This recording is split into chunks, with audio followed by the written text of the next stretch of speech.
What is up, YouTubers, gamers, and fellow hobbyists out there? Welcome to P&Q, the question and answer series, where you put questions to me or comments, and then I respond in a subsequent following P&Q episode. Now, I've just got my iPad out, so I'm just going to crack on with some questions I've got here.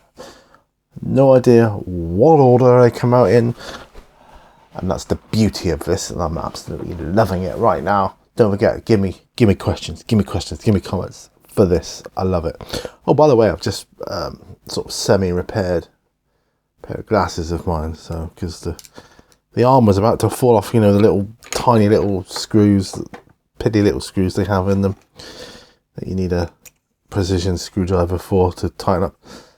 No need, my friend. X-Acto blade. Perfectly adequate job. Right, anyway, enough jibber jabber. So, questions. Right, so, next question on my list, well, the first question on my list that it's spewing out today for me are, what are your views on electric vehicles? I dislike them. I dislike them. That some of you may agree with me, some of you may not. That's fine. I like the premise of them. I used to think when I was a child, oh wow, electric vehicles would be cool, wouldn't it? You know, they'd be better. And I do feel they could have done with that technology a long time ago. I don't think we need them as much at the moment, really. I don't think they're that helpful with emissions. They are per vehicle, yes. The vehicles themselves don't emit emissions. But you remember the power plants that power the electrical generators do. And so the fuel you're saving by putting into your car, it's being used to power the generators to charge the electric vehicles and all the other electricity, depending on what country you're in. But it's insane. Nobody wants to buy a second-hand electric car these days. Nobody. I don't know anybody that wants to buy a second-hand one. There's no second-hand market for it. I'm not saying they're not as efficient or as effective as fuel combustion engines. The combustion engine itself is obviously a very old invention, and although it's been heavily modified over the years, it's still essentially the same. But they can't travel as far. It takes too long to charge. It's just not. It's just not good. So I dislike them. That's just my view. So I'm saying I dislike them. Right, that's that one done. Right. Next one is, someone has said, I'm an older person and I relate to a lot of your ideals. Not all of them. Lol. They did put a lol. And I was wondering, when did the progression of modern technology stop being cool for you? I don't think it has, really. I don't think the progression of modern technology has ever stopped being a cool thing for me. If I've given that impression in the past, I don't remember it. It's how you use it, though. I mean, I think the whole when mobile phones became mini computers, and you know, everybody's on their phone, they're scrolling, they're looking. You know, even couples sat together, they're scrolling on their phones, and I've seen it out in cafes and restaurants. Couples, families sat at a table scrolling through their phones, and I'm like, what are you doing? You know, that's just crazy. It is turning people into zombies almost. They're just looking down all the time. at their phones. I dislike the idea of implants for technology. I don't think that's a cool thing. Yeah, so I'm going to say that. When they started talking about implants, you got wearables, and the holdables, the wearables, and then the implants. No, the implants, that's where I draw the line. But things like AI is pretty helpful, long as it's used for the right purposes. It's a tool. The robotics thing, I mean, there's some really cool robots out there at the moment. I know there's always talk about the robots will take over and stuff like that. Maybe they will. I don't care. If they do, they ain't going to make a worse job of running this planet than we do. That's all I'm saying. So I don't care about that. I really don't. Yeah, so, but technology in and of itself, that is cool. It's great. Right, next. Do you believe in ghosts?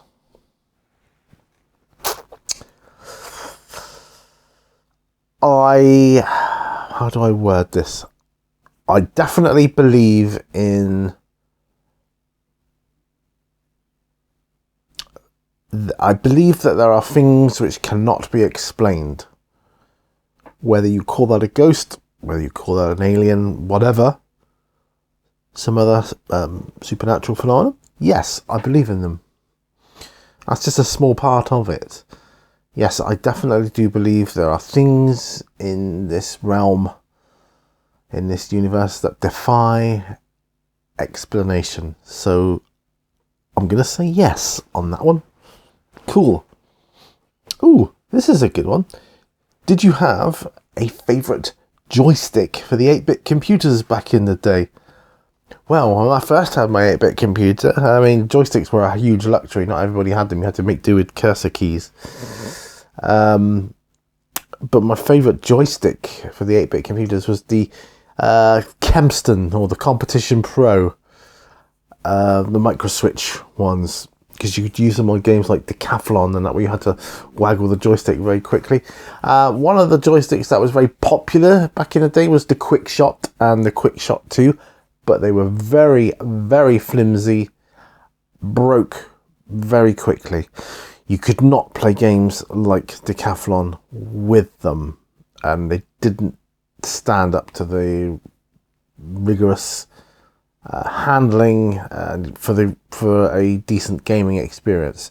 A lot of computers came with a free, well, not a free, but in the bundle it came with a quick shot or a Quick Shot 2 joystick. They quickly broke. Get yourself a Competition Pro, like a Kempston or something like that, because they lasted ages, the lifetime, they really did. So micro switch joysticks. Heat wave or cold freeze? Heat wave every time. Give me a heat wave. I'd rather lay under a fan, really hot, laying under a fan, cooling off, than huddling in a corner with loads of blankets on, freezing my ass off. So a heat wave every time. Love your old school computers. Thank you. Is there anything you would like to see for the ZX81 from this modern era, such as a new game or hardware, etc.? A Sinclair ZX81, I'll tell you.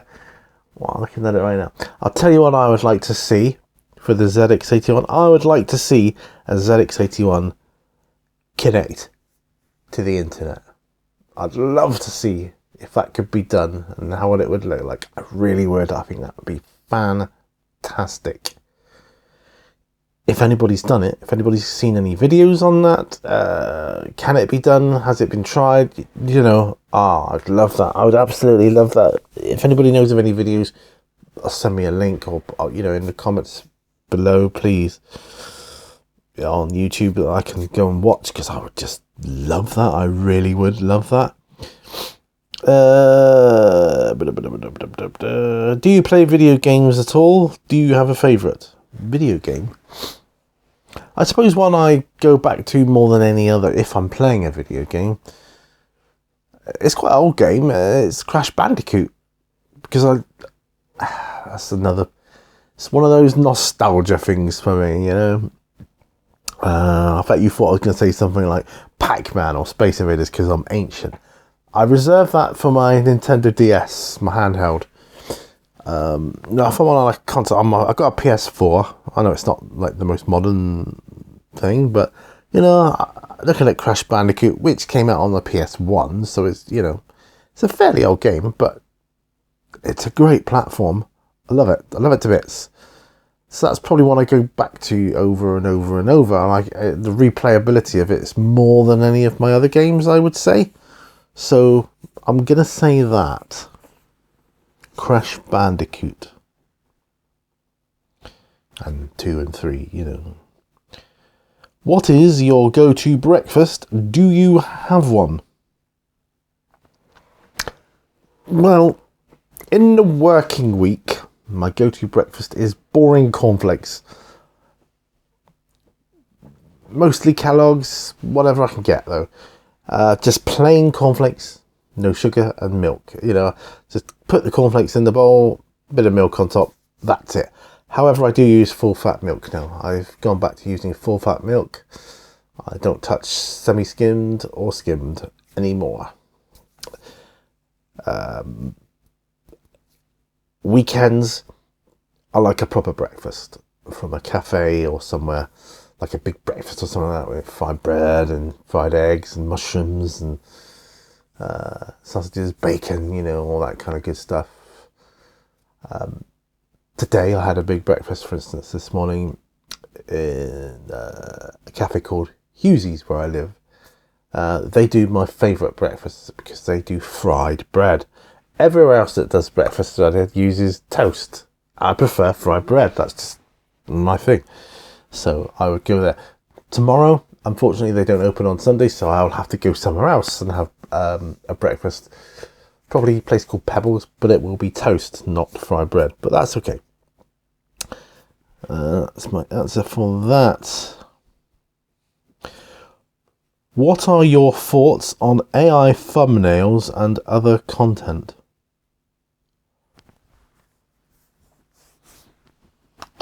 Don't have any thoughts on it one way or the other, really. I don't like those little video clips you get of like a monster coming out of the water or something. I just think they're stupid. Those AI created ones. It's cool and all, but I'm just bored. It's boring. Thumbnails are small anyway. They're tiny. I don't give a damn about that. You know, it wouldn't bother me at all. I don't use them, as you can tell. But yeah, don't really care one way or the other, to be honest. Oh, this is nice. Your calm, rational voice always helps to brighten my mood. Thank you again, Pete. Thank you for the wonderful comment. That's a lovely comment. Thank you. I wasn't expecting that. It's been a hell of a week for me this past week. You know, my mum's funeral happened, and it's been a shitty week. You know, build up to it and all that. So that is a nice comment to get. Thank you so much. Why did you lose the beard, Pete? Because last year, November, I had a seizure. And when I was in the hospital, apparently, because, you know, that's what I got told, I had this beard, see. I was rather proud of it, you know. But apparently I got sick all in my beard. And when I was told this, you know, after I came out of hospital and that, so yeah, you were sick all in your beard. That's what I couldn't. I don't know. A thought stuck in my head. And I was like, oh, I can't bear that. I've got to get it off. I just shaved my beard off, and I just enjoyed the clean cut look ever since. I'll probably go back to a beard again in the winter for a bit, maybe. But at the moment, I'm getting as much sun on my face as I can. Yeah, probably. I might try growing it again in the winter. I say try because I can only get so long, and then Mrs. Minnie Watson says, "Nah, it needs a trim now. It's too untidy." So we'll see. But that's not set in stone. What are your thoughts on YouTube Shorts, i.e., the principle of it? I think they're great. Yeah, I think they're great for people. None of us have as big an attention span these days unless we're fixed in on something. Like a lot of us on wherever we are on the spectrum, we're all on the spectrum. Each and every one of us. I don't think there's any such thing as neurotypical. We're all neurodiverse. My thoughts on shorts are they're either 15 seconds or up to 3 minutes. I think that's cool. Yeah, I like that. I like that a lot. I wish there was like a 30-second option because that would be cool. I always feel a bit of a fraud hitting. I need 3 minutes, but I only need about 30 seconds. But yeah, I think YouTube Shorts are great. Do you have a favourite board game company? If so, who is it? I know that you are not a fan of Fantasy Flight games, so was just wondering. Well, it's not that I don't like to poo-poo companies and that. It's just that every Fantasy Flight game I've ever owned or come across has been too convoluted for me, too complex. Not that I'm unintelligent, it's just too much for me to take in. I just find them I don't find them enjoyable. I like a bit simpler, a bit more streamlined. So, and with that in mind, my favourite board game company is Ravensburg, the company that makes all the loads of jigsaws and that as well. So I've got like the Jaws one, the Alien one, the horror one. They're just great. Ravensburg. So you often get like little meeples in them, like little wooden meeples. I just think they're cool. They're pretty straightforward. They're quite easy to learn, pick up. Not too convoluted. I mean, literally, take Jaws for instance. I've literally had people come to stay. We've just set the game up and just explained it quickly. 5 minutes. We're all playing it, enjoying it, having a good time. That's a good game for me. I don't want to have to there's a 100-page manual you've got to read through before you even get an idea of how the game works. I just can't be doing with that. And I don't like games that utilise apps. You have to have the app playing with the game, such as Mansions of Madness 2. I thought that was crap. I like the complex, the concept of it, but I don't like anything else about it. Miniatures, yeah, they're okay. They'd be good in Call of Cthulhu and stuff like that. But yeah. So Ravensburger is my favourite board game company. Last one. Let's do one more. Looking at the wrong microphone. Is there anything in particular that makes you feel sick? I don't know exactly what context you mean. What, like a food that makes me feel sick, or something else? Stuff it. The thing that makes me sick more than anything else in this world is people. Sorry, but it is. People, their behaviour, the way they are, and yes, I'm generalising, but people just make me sick. So much evil in this world, and it's all down to people. And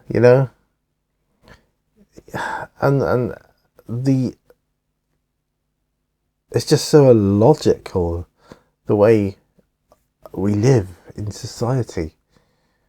Do you realise we are the only species on this planet that pays to live on this planet.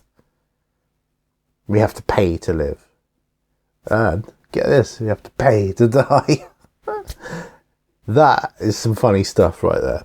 But yeah, with all the crimes we commit against each other, against the planet, against animals, people. It's people that make me sick. Can't end on that. There must be some better one.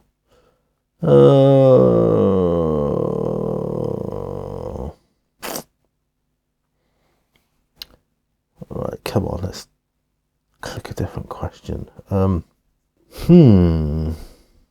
Sorry, I'm just looking through the questions. I can't re-randomize the whole lot without it messes it up. Well, I've got to end the session, but I need something. Okay, we'll try this one. Can you offer any advice on how to avoid stress and anxiety? Now, I wish I'm honoured that you've asked me that. I work in a very stressful environment. Sorry, it's my shoulders aching a bit there because it's slumped. Probably because of my chair. Could do with a new chair. Yeah, I probably work in a very. I do work in a very stressful environment. It really is stressful. Not the most stressful thing, like brain surgery or anything like that, but it is a very stressful job. And I feel honoured that you feel you can ask me that because you feel I might know something about it. How to avoid stress and anxiety. That's a tricky one. How to deal with it is another, isn't it? How I deal with my stress and anxiety. I come here. I do things like this. Sit, make a video. Sit, just chill, breathe in the atmosphere. Paint some models. Do something of my hobby. If you have a hobby that you can do on your own, then that's a way of dealing with the stress. Avoiding it. Well, usually you can start to feel your stress. There are times, like, I don't know, you had a car accident and your stress is up instantly. But there are other times, like during your working day, where you can feel it slowly rising. The moment you feel it, you think, I think that's stressing me out. Walk away, make a cup of tea, go somewhere, do something, go to the loo, whatever. Go outside, walk around, come back in, anything like that. Snap your elastic band on your wrist or whatever. Reset yourself. Clap loudly. 3 times. Boom, boom, boom. Do that. Sort of snap yourself back to reality. Like, go make a cup of tea, put the kettle on, boom, boom, boom. Right. I've got to make this cup of tea. Focus on that. Focus on something else. Do something else. Go pat the dog. Go sit in the garden for 5 minutes. There's plenty you can do to avoid it. It's not like if it's a situation you can avoid that, like in work. If you've got to do something, let's say, I don't know, make a presentation, or you've got to present in a meeting or something that's coming up. There's loads of people attending, some like high profile people and whatever else, and you're getting anxious about it. There's no way you can avoid that, but you can take your mind off it. Like, snap yourself back to reality, then just dive in, and you'll find that it's nowhere near as bad as you think it's going to be. Your mind adds to stress and anxiety. If something's giving you stress, your mind will amplify it. So that's why what you do is you tackle your mind and how you perceive things. If that's the most useless advice you've ever had, I'm sorry, I apologize. But I'm not an analyst or psychiatrist or anything like that. But that would be my advice. So avoiding stress is good, right? So that's what I'm going to end this P&Q on. Avoiding stress. Avoid it. Because it's one of the biggest killers, that and heart disease. So if we can eliminate that from our lives, we'll all live a heck of a lot longer, my friends. Give up work, retire, live the good life, and ride off into the sunset. Anyway, guys, thank you ever so much for joining me in this episode. Anything you want to put down in the comments, just do so right there. Do it, baby. And I will see you on another video, if you can. Bye for now.